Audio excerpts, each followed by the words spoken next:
So my name is Yaron Galai. I'm founder and CEO of a company called Outbrain, and I'm going to get this thing to work. There we go. Okay, I'm going to talk about content, which we just talked about now, and its connection to consumers. We're in the storytelling business, so I'll tell you a bit of my story and how I started this company, and with it, hopefully, a revolution in online content marketing. So in 2007, I sold my previous company, Quigo, for a few $100 million. And the day you sell a company is generally a pretty good opportunity to be content with life, to start looking for beach houses, all that stuff. But the day after, I was on a red-eye flight to California to meet with investors about the new company I was going to start called Outbrain. Now, though I was very proud with the company that we've built at Quigo and with the acquisition, I was not content at all with the legacy that we'd be leaving on the world. In fact, I was quite irritated by it. Quigo is an ad tech company, and yet I didn't trust the ads that we were serving ourselves. I was the founder of the company, and I found myself being very careful not to touch my own company's ads. I became blind to my own company's ads.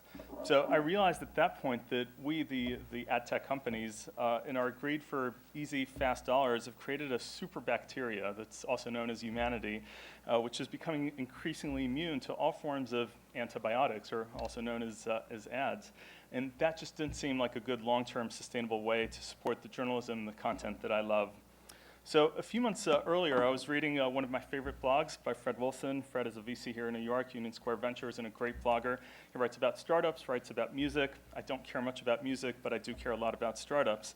I'm perfectly listening to music this way. This was basically my home audio system, an iPod or iPhone dock. And I knew for a fact that I wasn't in the market for anything else. I wasn't interested in buying any audio stuff.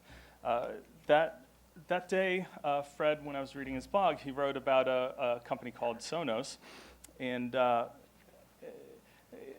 which is a home audio system. And the blog he wrote was about how it changed his family's life, how much content they're now consuming, and how it changed their whole content consumption.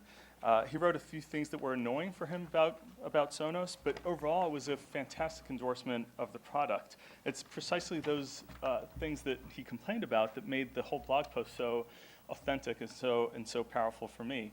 Now, Sonos might have put Super Bowl ads in front of me and any form of advertising, and I'd basically be ignoring it. I wasn't in the market for a home audio system yet. I think I've now spent over $3,000 on Sonos equipment for our home, and that's about $2.50 for every word that Fred wrote and I read. And that's really for a product I wasn't even in the market for. So that was basically how my company was born, Outbrain.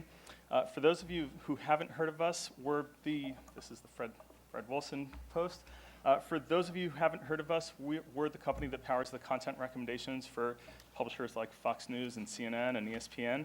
Marketers like Procter & Gamble and Amex and GE use our service to promote and amplify their story to millions of people, of interested people. Now, we all in our industry, we all complain about banner blindness and all forms of ad skipping. This is the heat map showing banner blindness. We all know this for forever. We all consume the content, we see it, and yet we ignore all the advertising around it.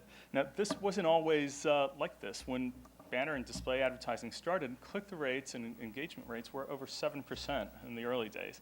And then they started deteriorating and falling down to basically zero. A Google report from a couple of years ago showed that click-through rates on display ads are now at about 0.11%, meaning that 99.9% of people that see online display ads are basically not engaging with them and ignoring them. And as any parent in the audience knows, if 99.9% of your children are ignoring you, it's a pretty poor way to tell your story. So we've all created this, I think, by focusing on the wrong currency for online marketing, and that currency is dollars.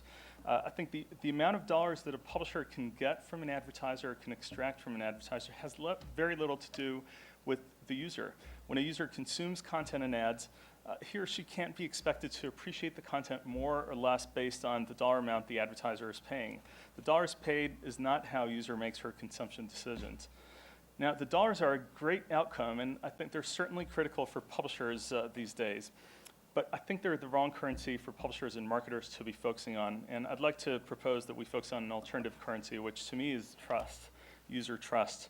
Now, I'll compare those two currencies. A dollar is a pretty straightforward currency. If you get a dollar, from an advertiser, you basically got $1. If that's what you're focused on, you have $1 at the end of the day. User trust is a magical currency, and even if it means that by focusing on that, you pass on a few ad opportunities and a few pennies, short-term pennies, over time, if you build it up with users, they'll come back over and over and consume more and more ads and content. So trust can be a huge revenue multiplier for publishers, but the dollars really can't. Yet, as we've seen time and time again in online advertising, when user trust isn't handled with great care and loving, it quickly erodes and turns into what I showed before, which is ad blindness. So this is the mission I took upon myself after selling my previous company. With Outbrain, we've been looking to build a new form of marketing, which we call content marketing, where people can trust the content they engage with. Content marketing, I think, is one of the most exciting forms of storytelling a brand could hope for. Every month, more people than those that watch the Super Bowl choose to read stories like the Sonos one through Outbrain recommendations. For brand marketers, that's an incredible way to tell a brand's story, but it only works if people trust the content is authentic and interesting.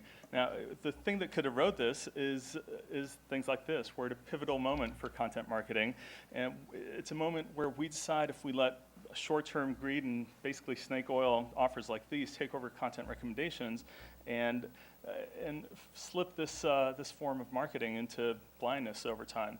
Or we can choose to keep this an authentic, trustworthy form of marketing and have people enjoy and trust the content and come back again and again the way they do with search engine marketing. So if you're in the business of publishing and marketing, and I think most of you are, I urge you to consider this.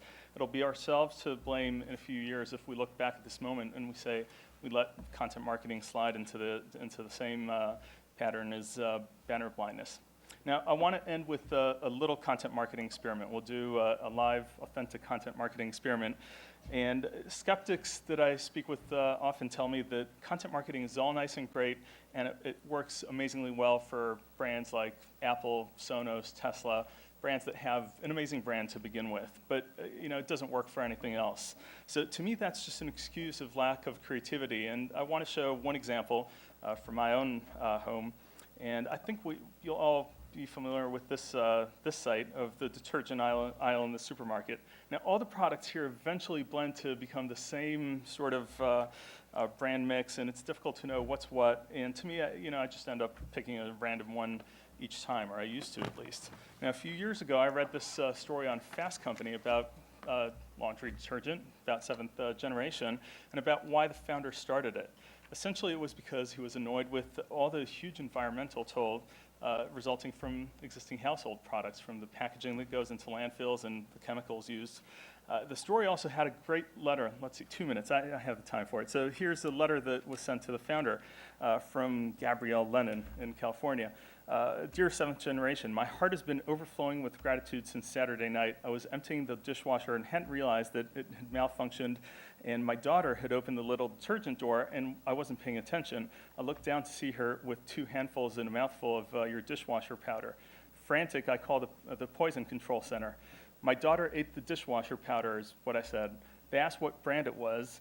I said seventh generation, and then they said, oh, it's fine then. Just wash it off her hands and give her a glass of water. Thank you, thank you, thank you. Sincerely, Gabrielle Lennon. So as a father of 3, that article had a profound effect on me, and since then, the detergent blur has kind of cleared up, and for us, for many years now, at the Galai household, it's been all seventh generation. So here's the experiment part, which is next time you're shopping for a detergent, I urge you to ignore the story, forget it, purge it from your brain, and don't consider seventh generation as an option. Now, if content marketing can work for detergent and toilet paper, I think it can work for any product and brand, which is really about a story. I'll leave you with a Native American saying which inspired the seventh generation founders, which is, in every deliberation, we must consider the impact on the next 7 generations. That's what seventh generation stands for. And I feel like we share that spirit as it relates to content marketing. Thanks.